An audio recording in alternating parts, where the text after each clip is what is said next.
Hello and welcome to a new series here on dexteritybox called Chat the Championship. Now, this is where I am going to be coming to you guys mostly on a Sunday, might change the day depending on where the matches line up, talking about what's been cracking in the Championship this week, giving my thoughts on it. Basically, if you've got any suggestions for this, anything you think I should be highlighting, I am now going to flash up all my social media that I've created for this channel. There'll also be links in the description, so if you've got anything you think I really need to cover in these Chat the Championship videos, get in those comments, get on Twitter, Instagram, the lot, get messaging me and let me know what I should be covering. So the Championship has just begun and my club, Sheffield Wednesday, have just topped the league. Let's just end the season now. That's all we need. It's all done. Just for the record, this won't be a Wednesday focused video series. Obviously, if we have a relatively important game or something like that, I will be talking about us, but I will be treating Wednesday basically like I treat every other team in this series, and I won't be focusing on them just out of bias. Separate videos, they can always come along. So the first match I want to talk about is the first match that kicked off the Championship season this season, and that is Luton and Middlesbrough. Now, if you've watched my Championship predictions video, if you haven't, go check it out. But if you have watched that, you will know that I predicted Luton quite low, but I didn't want them to be that low. I said that I like a good underdog story. In my mind, I was thinking they had a good season last season. It doesn't always carry over into, the next season when you get promoted, even with the momentum sort of thing. I thought they'd struggle. They do show signs that they might not struggle though, going up against Middlesbrough, who are obviously one of the strongest sides in the division. Getting a 3-3 result there with what a match that was to kick things off. I just love this league, I really do. I mean, I hate it and I love it at the same time, but Luton doing really well getting that 3-3 draw with Middlesbrough. The Bradley goal, that 25-yard half volley, what a goal that was. It was fairly even. Middlesbrough did have the better stats on paper if you look at it. They sort of had double the shots on target, things like that. But we know stats are not what's important in football. It is the result. 3 goals apiece. That is a point for each of them. God, that was some Michael Owen level commentary there, guys. But yeah, Luton, good start to their life in the Championship. Middlesbrough will be quite disappointed in that. Obviously, they will have wanted to start the season quite strong, and they've only got a point from it. Birmingham getting a result at Brentford was good. Obviously, they won 1-0 at Brentford, and they kind of sort of a smash and grab, you could say. They got the goal, and Brentford did dominate. They were sort of the better side in that match, but Birmingham have got a very valuable 3 points there. That is a good result because, as I said before, Brentford are a very solid side within the Championship, and they'll be disappointed, especially at home, losing the 3 points. Swansea showing that McBurney departure to Sheffield United isn't going to affect them too much. They get the win at home against Hull. Goals pretty much straight after each other as well, meaning they came from behind to get the points against Hull. Charlton getting a victory in their first season back in the Championship, away as well at Blackburn. That is a good 3 points. And then Millwall getting the points at home against Preston. There's quite a few of these teams that are making my predictions just making me facepalm already. Now let's just talk a minute about Nottingham Forest's new keeper. Now Muric is obviously on loan from Man City. He's only 20.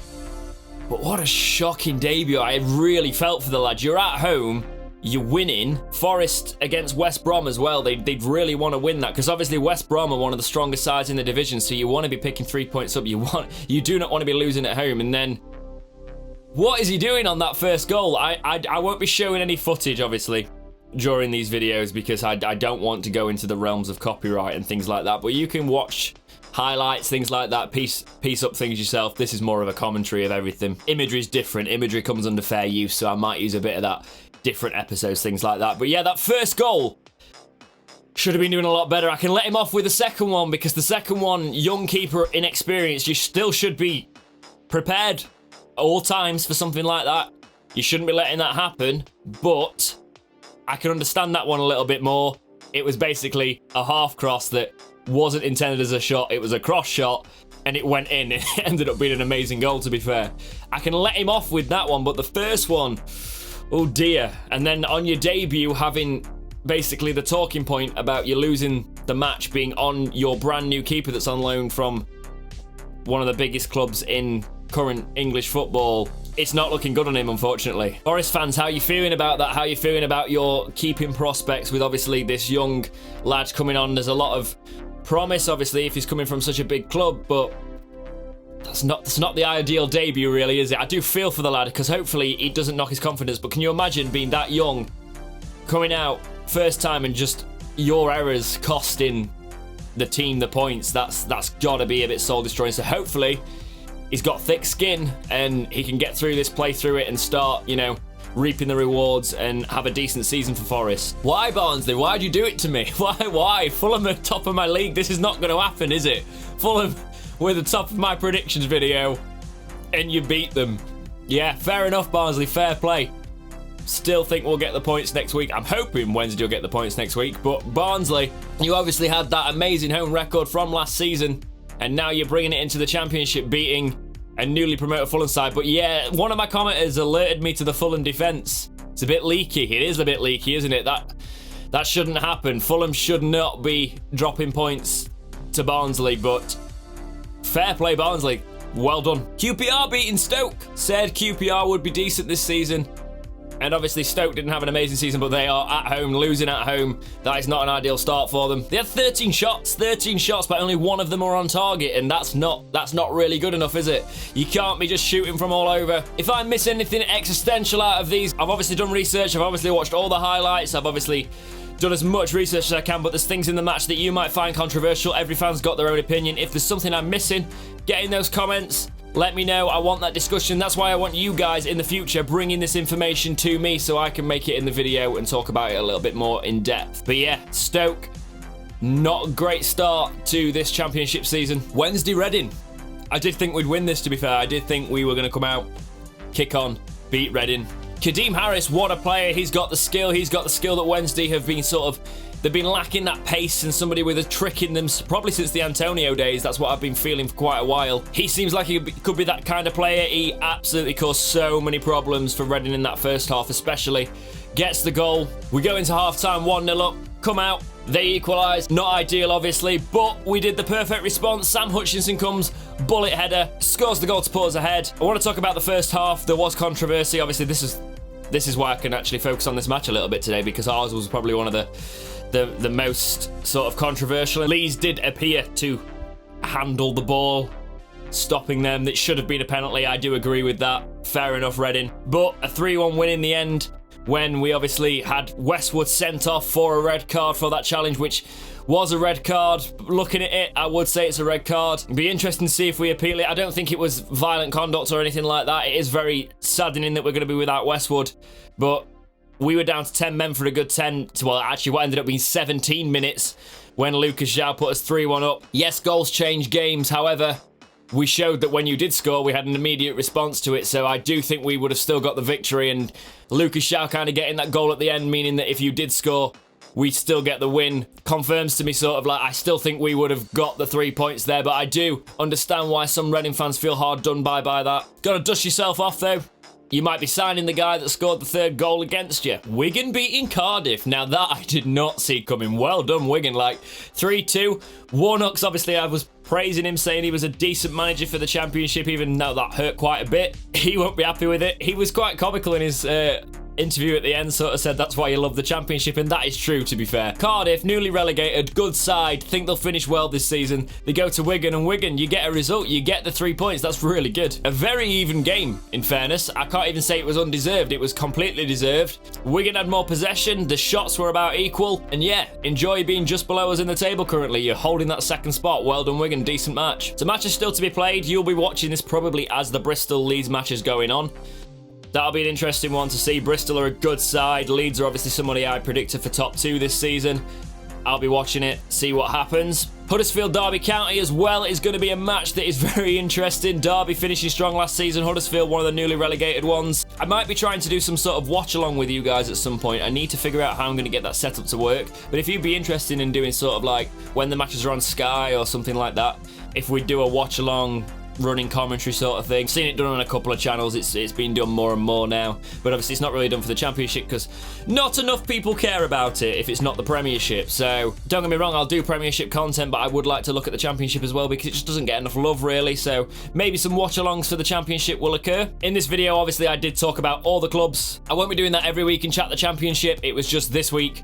I thought it's good to give everybody a mention, but sometimes there will be things that require a bit more of the video to talk about. so I'll be focusing on them. Okay, so let's get into transfer news while we can still talk about it. Could Dwight GAYLE be going to Leeds? That is the thing that has been reported very, very recently. He'd be a player that most Championship clubs would want. It's all about wages. I don't think it'll be a permanent transfer. From what I'm seeing, it's reports of loans. Newcastle obviously don't really need GAYLE in the Championship, even though Steve Bruce is trying to sign El Mohammadi again, guys. It's not worth a separate video, and it's not Championship related, but Steve Bruce is trying to sign El Mohammadi again. For Newcastle. Oh my god. Just get a room, boys. Yeah, I think if Leeds do get GAYLE, he's someone I would like to see at Wednesday, even though we have got an abundance of strikers at the minute. Don't really want Leeds to get him, because if they get him on loan, it's definitely going to do well for them. He scores goals in this league, and I think many Leeds fans will agree with me that he would be an amazing signing for you guys. Villa have been trying to sign Jack Butland, which would obviously mean that a Championship club in Stoke would be without him. However, I think Stoke want 20 million for him, which is fair enough. You know, Villa, if they don't want to pay it, they're not going to have him. Butland's probably going to be a little unhappy at that. He does want to return to the Premiership, but if Stoke can keep hold of him, he is a decent keeper, especially at this level.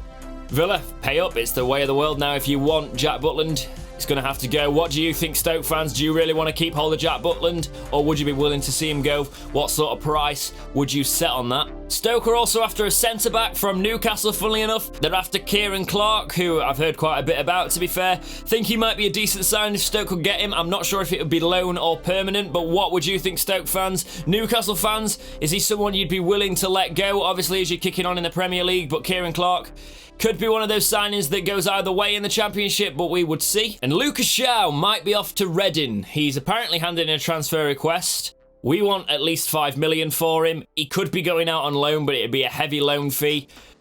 I think he should be someone that Wednesday keep, to be honest. We've got worse striking options at the club. I also believe we should be signing Jordan Rhodes. Apparently Norwich are still in for him. They're not going away. They want to buy Rhodes. I want us to keep Zhao and Rhodes. If we could keep our strikers, they'd be the ones I want to keep. I've not seen enough from Winnall lately. Obviously, he's not had many chances, but I've not seen enough to say that we need him. I think, Reading, if you did sign Lucas Zhao, he would definitely be a decent signing for you guys. But yes, that concludes the first Chat the Championship video here on dexteritybox. If you've got any suggestions that you want me to talk about, get in those comments. Obviously, all the social media guys, I won't be really basing this off YouTube comments, even though it might happen. Feel free to go there, but please, at me on Twitter. I would say, actually, Twitter. I'll link the other stuff, but Twitter's the best way to do it because I can see that a lot quicker and basically bring people's suggestions straight in off that. So anything you think I should talk about, get at dexteritybox on Twitter and I will have a look for the next Chat the Championship video. But for now, guys, as always, thank you so much for watching. Please like, subscribe, do all those things, and keep watching right here on dexteritybox.